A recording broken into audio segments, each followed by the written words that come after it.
दोषी अगर कोई है तो वह कांग्रेस पार्टी है। देश का विभाजन हुआ, हमारे देश के दो टुकड़े हुए। आज जिसको हम पंजाब कहते हैं, वो पंजाब की 5 नदियों के कारण वो जाना जाता है, लेकिन बंटवारे के बाद, देश के टुकड़े होने के बाद मात्र 2 नदियां हमारे पास बची, 3 वहां चली गई। आज हिंगलाज माता का मंदिर जो हमारी आस्था श्रद्धा का प्रतीक है, वो हमारे देश में नहीं है, वो पाकिस्तान में है। आज ढाकेश्वरी देवी का मंदिर जिसको हम बहुत आस्था के मनाते हैं, लेकिन वह बांग्लादेश में चला गया, क्योंकि बंटवारे में उस समय पूर्वी पाकिस्तान और पश्चिमी पाकिस्तान था।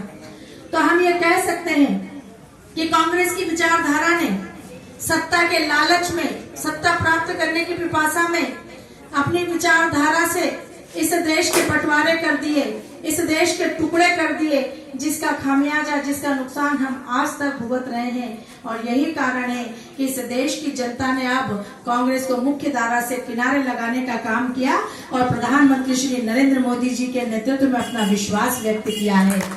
और इसीलिए मैं आज युवा साथियों को यह बताना चाहूंगी कि यह वह युवा पीढ़ी है हमारी, जिसको ये समझना बहुत आवश्यक है कि आजादी के बाद इस देश को जिस दिशा में आगे बढ़ना चाहिए था, वो देश नहीं बढ़ पाया, क्योंकि पहले प्रधानमंत्री पंडित जवाहरलाल नेहरू की परवरिश जिस पश्चिमी संस्कृति के साथ हुई थी, उसका असर उनके आचार विचार, उनके व्यवहार, उनकी कार्यशैली में दिखाई दे रहा था।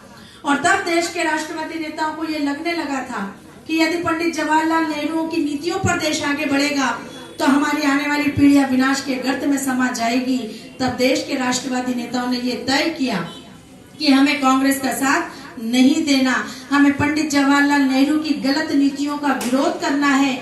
और आपको मैं बताना चाहूंगी, तब डॉक्टर श्यामा प्रसाद मुखर्जी, जिन्होंने कश्मीर के लिए अपना जीवन सर्वस्व बलिदान कर दिया था, उन्होंने पंडित जवाहरलाल नेहरू के मंत्रिमंडल से इस्तीफा दे दिया और स्वतंत्र रास्ता अपनाया था।